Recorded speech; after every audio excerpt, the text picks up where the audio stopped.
Hello everyone, we will continue our topic speaking about frequencies and series. Last class we have been talking about how to define the sigma, which is the summation of some terms, and we said that we can represent each one of these summation by just using the sigma and the start and the end of this series. For example, if we have this series starting from k equals 1 to 5, so basically we have 5 terms, we have to add them. Each one of these terms is the index squared, because k in this case is the index. While in this series the index or the term is 1 over j. So we have from 3 to 5, so basically we have 3 terms, the third and fourth and the fifth term. Again, when we have the simple index, which is I in this case, we have 5 terms. When we have a constant instead of the index inside the term, we would say we have to add this constant for how many times? In this case, for 6 times. So basically I'm just adding this to 6 times to get the answer. So guys, since we have an end to this series, we call this series final series. So this is how we just calculate the summation using the sigma notation. Sometimes you have the opposite questions, you have the terms and you have to write the notation of these terms. So basically you can notice that each one of these terms has the same power while the base is changing from one term to another. So we can write how many terms in this case. For example, we have 7. The term is the index to power 3. So basically I'm just changing the base of these terms. Let's take another example, guys. So in these two examples we have to find the answer of these two series. So this one starting from I equals 1 to 3, so I minus 1. The second one is starting from -1. So normally, yes, we can have the index, the negative index with the series. So in this case, k equals -1 until the end, which is 1. So the term is k cubed plus 2. So try to find the answer of these two series. Okay, for the first one, so starting as we said from I equals 1 to 3, so 4 to I minus 1. So the first term will be I equals 1, so 2 multiplied by 1 minus 1, this would lead to 1. The second one is I equals 2, 2 multiplied by 2, 4, minus 1 is 3. Third one is I equals 3, which is the last term in this series. 2 multiplied by 3, 5 minus 6 minus 1 equals 5. So if you want to add these terms, you would get 9. The answer of this series is 9. Now let's take a look at the second one. So in this case, starting from k or I or any index, again it's up to you to use the index, equals -1. So -1 cubed equals -1 plus 2. The first term would be 1. So the second one, n equals 0. 0 plus 2, which is 2. The third one, which is 1. 1 plus 2 equals 3. So the answer of this series is 6. So basically, guys, I'm just trying to plug each one of these values of n into this expression to get the term, the second, the first, and all the terms of this series, and then I have to add them.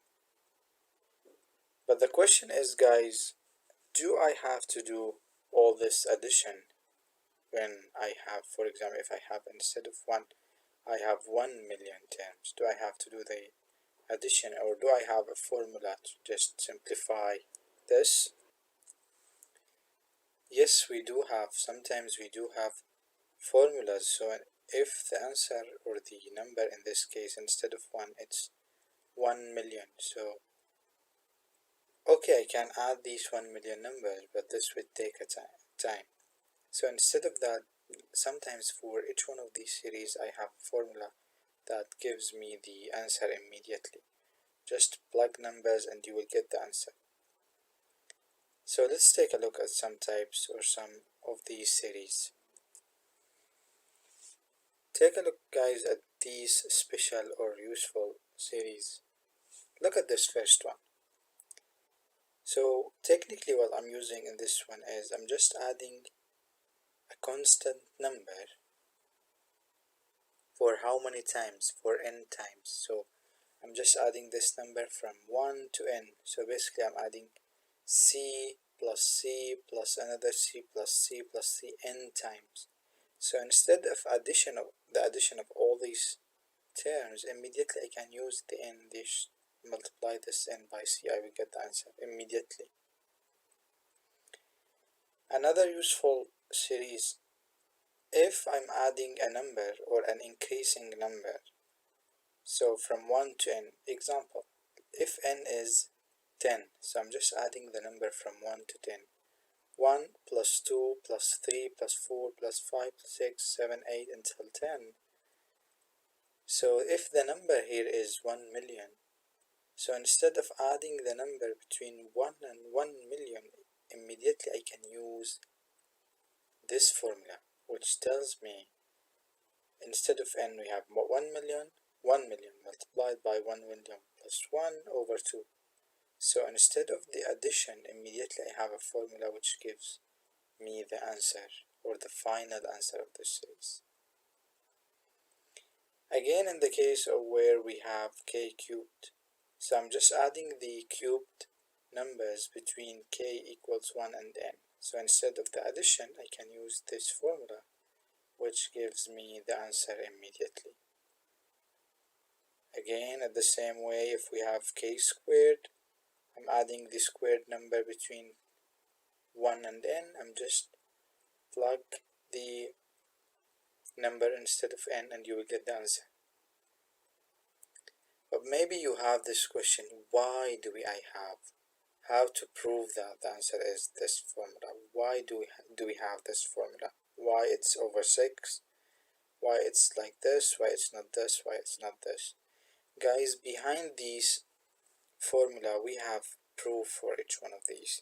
So if you want to go into these details, you can refer back to the internet. You can find in details each one of these proofs, how to find the formula of some of these series.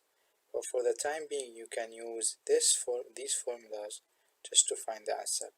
Should I memorize these formula? No, you don't have to.